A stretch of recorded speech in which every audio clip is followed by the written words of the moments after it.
So, apparently, over 90% of giraffe sexual encounters are between males. Not some, not occasionally, the majority. But sure, tell me again how being gay is unnatural.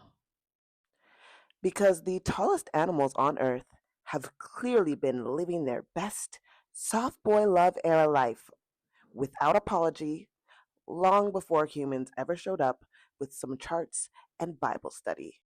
I mean, looking back, something that I've heard my whole life growing up when it came to the LGBTQIA plus community is that they are unnatural, that they just want to be sexually moral. They're filled with sin. But when we actually look at nature, we see something completely different in many different species. We see, well, gayness. If is gayness a word? I don't know. But I do know that I want to talk about that. So let's get into this video.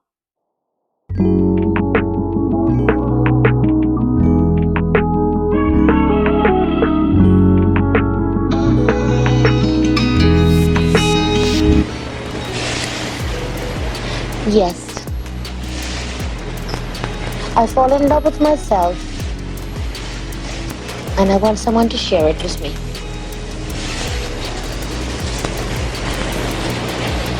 I want someone to share me with me.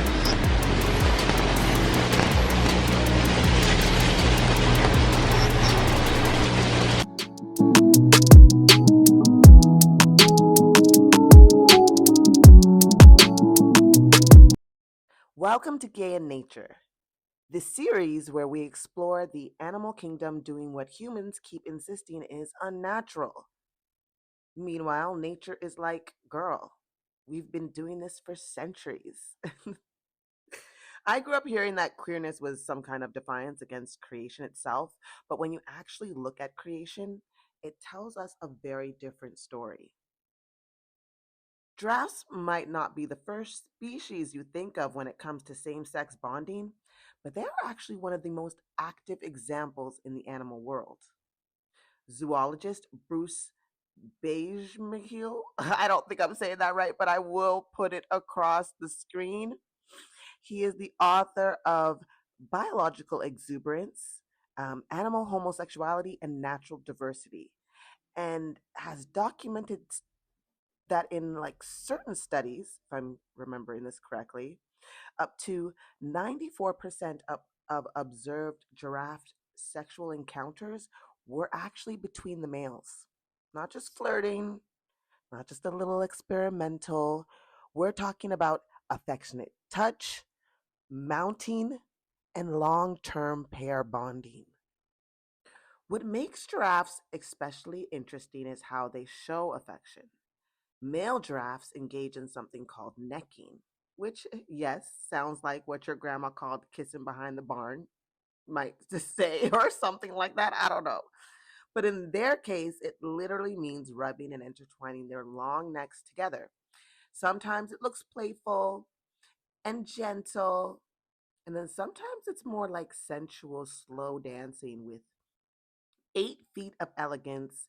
And this necking can escalate into full on sexual interactions, followed by grooming and resting their heads on each other. In other words, intimacy, not just impulse.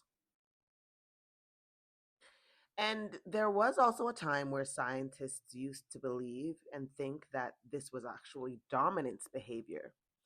But when researchers actually studied it closely, including Dr. Anne Innes Dag, one of the first women to document giraffes in the wild, they learned this blah blah blah. They learned that this wasn't competition; it was bonding.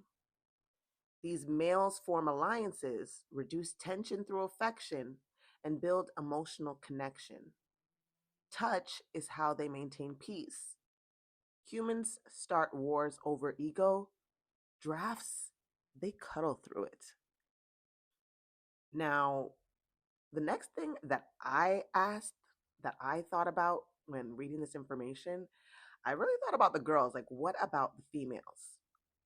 And the answer is the ladies are not out here panicking. Okay, they're not holding purity conferences or building their prayer closets.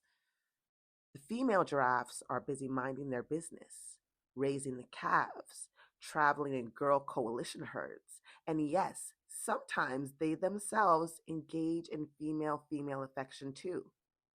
It's less common than with the males, but there are documented cases of females engaging in grooming, neck rubbing, and bonding behavior with one another as well.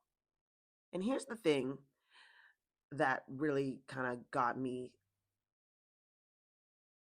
in this thing. Female giraffes don't seem to care at all that the males bond with other males. There is no jealousy, no policing of masculinity, no punishment or exile. When it's time to make babies, they mate. And then everyone goes back to peacefully coexisting. No shame, no crisis, no morality council. Because in nature, sexuality is not a scandal, it's really just a part of life. Humans are the only species trying to legislate love. Looking back, the idea that homosexuality is unnatural is one of the most harmful arguments used against queer people. It's often pushed through religious or patriarchal lenses, but nature literally is the standard for what's natural. And if giraffes, penguins, dolphins, lions, and hundreds of other species are engaging in same sex relationships, then maybe it's not queerness that's unnatural. Maybe it really is just bigotry. Nature doesn't shame love, humans do. And my channel is dedicated to really deconstructing those things. I want to deconstruct from patriarchy. I want to deconstruct from a religion. I want to deconstruct from all the harmful ideas that I was raised in and raised to believe. The things that I need to understand more to be more aware so that, we can really come together as a community and take care of each other. And I'm not saying that I have the answers of knowing how, especially at this point. I'm still learning and unlearning. But I do know that opening up myself, being honest, searching for the truth, looking at all aspects, and coming from a place of empathy, you really can't go wrong. And I think that's exactly what we need to see more of in this world.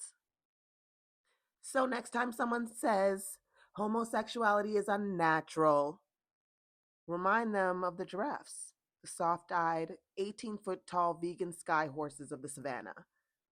They've been out here being gay, affectionate, thriving, without a closet in sight. Nature isn't confused, humans are, and only awareness can change that. So drop a comment. Should we talk about the lesbian lizards next? Or maybe the bisexual bonobos? I don't know. Let me know below what you think. And do not forget to like, subscribe, and share this with someone who still thinks queerness is unnatural, okay? Let's start to really sift through the bigotry and find our commonalities again. Talk to y'all soon.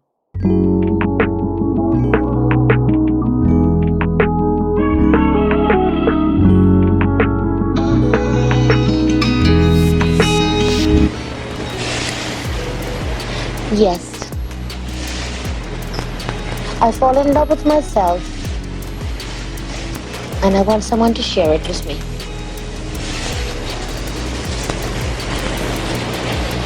I want someone to share me with me.